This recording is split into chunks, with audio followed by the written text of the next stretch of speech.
네, 이제 오늘 본문이 좀 깁니다. 본문이 이제 예수님의 재판이 시작되는 가장 중요한 장이라고 해도 될 만큼 이제 내일이면 누가복음이 끝나는데요.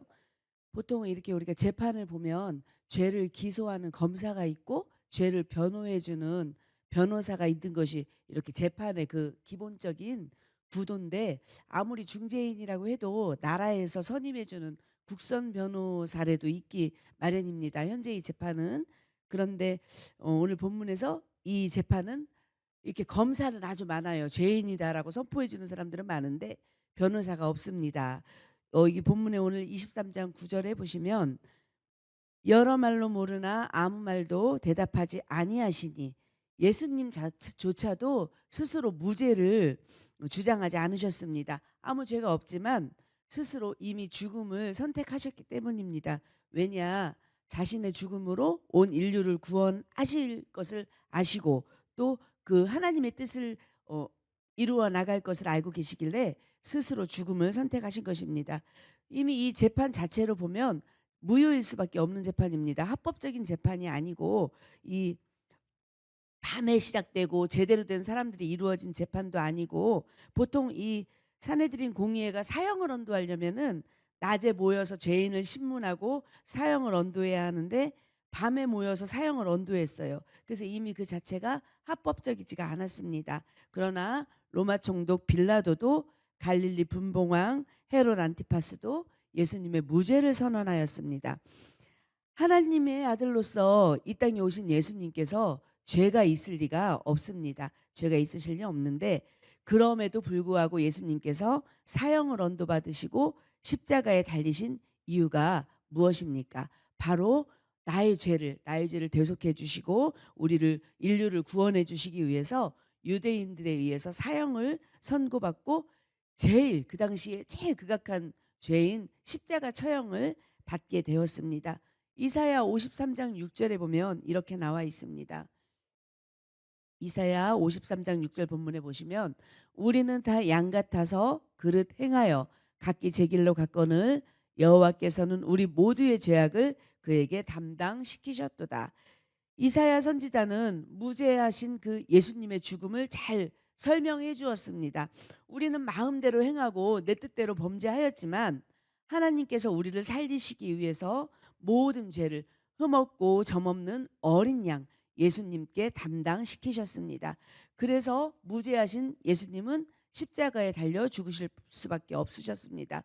그래서 비록 예수님께서는 십자가에서 죽으시고 못 박히시고 이러한 큰 고통을 당하셨지만 주님은 이 십자가의 죽음을 너무도 사랑하셨습니다.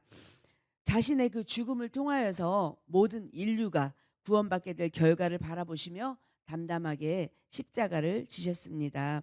그래서 처음 침례를 받으시고 하나님 나라의 복음을 전파하시면서 쉬지 않고 우리에게 끊임없는 구원의 은혜를 베풀어 주시고, 하물며 마지막에 이 십자가를 지고 골고다로 올라가시는 길에서조차 주님은 본인을 걱정하지 않으셨습니다.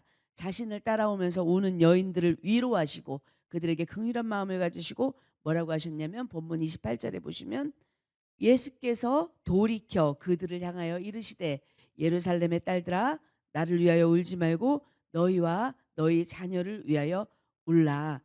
죽음의 길을 올라가는 예수님께서는 여전히 비참한 미래가 남아있는 그러한 예루살렘을 보고 걱정하셨습니다. 그곳을 향한 걱정뿐이셨고 그들을 긍휼히 여기시고 어떤 일이 일어날지 알고 마음 아파하셨습니다. 그래서 우리는 날마다 하루하루 넘어집니다. 욕심 때문에 넘어지기도 하고 우리는 또 죄의 유혹에 쓰러져서 괴로워하기도 합니다. 그렇게 살아가고 있지만 그렇게 살아갈 우리들을 위해서 예수님께서는 말할 수 없는 탄식으로 우리를 위해서 기도하고 계십니다. 그래서 우리는 주님의 큰 은혜를 아는 자가 되어야 합니다. 그래서 죄인인 나를 위하여 대신 죽으신 그 큰 사랑을 일평생 잊지 말고 주님의 무죄를 세상에 선포하는 자가 돼야 됩니다. 예수님은 죄가 없으시다라는 것을 온 천지에 알려야 합니다. 그래서 이런 유명한 말씀이 있죠. 내일 지구가 멸망하더라도 나는 한 그루의 사과나무를 심겠다. 우리 목사님이 잘 인용하시는 말씀인데 스피노자의 말이라고 알려져 있지만 유럽에서는 종교개혁자인 마틴 루터가 어린 시절에 일기장에 이런 글을 썼던 것으로 그렇게 유명하게 알려져 있습니다.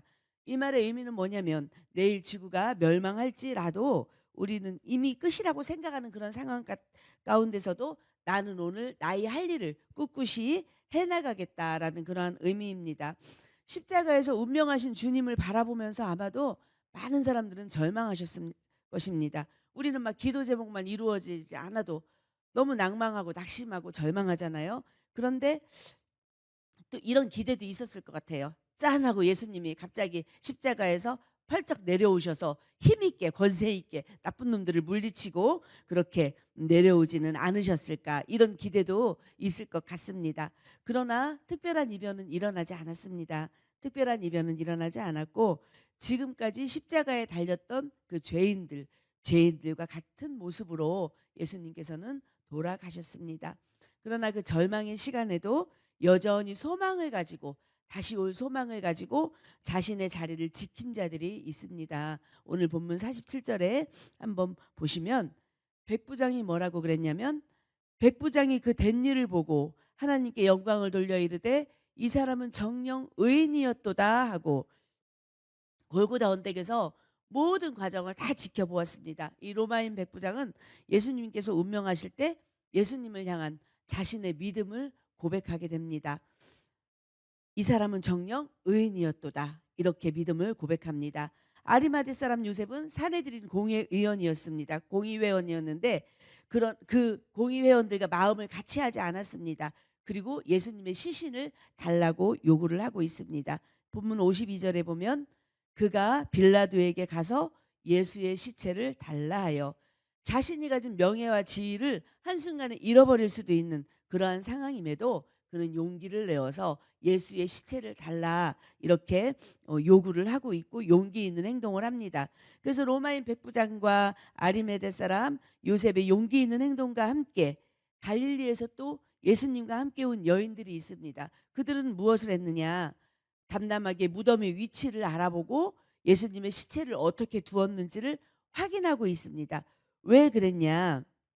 55절에 한번 보실게요. 갈릴리에서 예수와 함께 온 여자들이 뒤를 따라 그 무덤과 그의 시체를 어떻게 두었는지를 보고, 절망적인 상황, 믿었던 예수님이 돌아가시고 절망적인 상황이었지만 너무도 그 사랑했던 예수님을 위해서 안식일이라 당장 어떻게 할 수가 없었습니다. 움직일 수가 없었는데 그 안식일 후에 향품과 향유를 준비해서 장례를 잘 치러드리기 위함이었습니다. 우리는 현재의 상황만 보면, 지금 이렇게 나와 있는 상황만 보면 무엇을 하든 때로는 절망적일 수밖에 없습니다. 이 자리에서 지금 그렇습니다. 능력을 베풀어 주시던 예수님께서 다른 죄인들처럼 결국은 십자가에서 죽으셨습니다.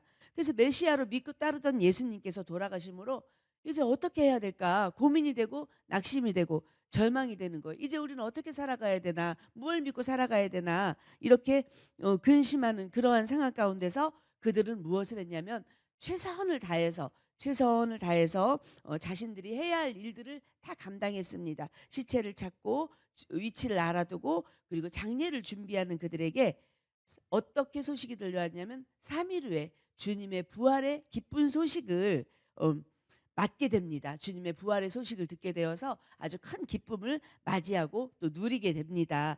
그래서 예수님께서 십자가 위에서 다 이루었다라고 말씀하셨습니다. 다 이루었다라고 외치신 것과 같이 오늘 우리도 각자의 자리에서 최선을 다한 그 주의 제자들로부터 이렇게 다시금 시작되는 이러한 소망입니다. 그래서 오늘 우리의 그 자리에서 각자 내게 주신 일, 내가 하고 싶은 일이 아니고 하나님께서 내게 주신 일들을 바라보면서 최선을 다해서 다함으로써 오늘 하루도 주님의 기쁨이 되는, 오늘 하루 지난 것을 바라보는 것이 아니라 오늘 내게 주어진 하루, 오늘 내가 살아가는 이 하루를 주님이 주신 기쁨으로 최선을 다해서 살아가는 그러한 주님의 기쁨이 되는 삶 되시기를 축복합니다. 말씀을 마치겠습니다. 기도하겠습니다.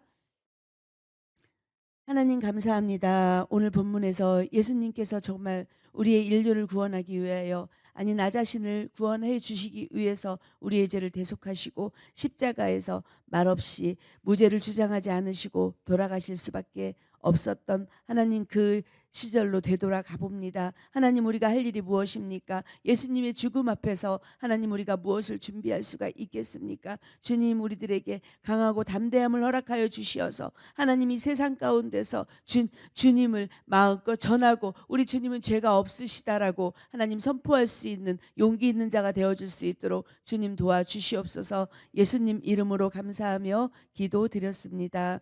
아멘.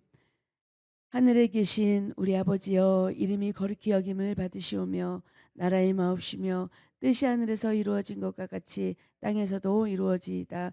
오늘날 우리에게 일용할 양식을 주시고 우리가 우리에게 죄 지은 자를 사하여 준 것 같이 우리의 죄를 사하여 주옵시며 우리를 시험에 들게 하지 마옵시며 다만 악에서 구하옵소서. 나라와 권세와 영광이 아버지께 영원히 있사옵나이다. 아멘.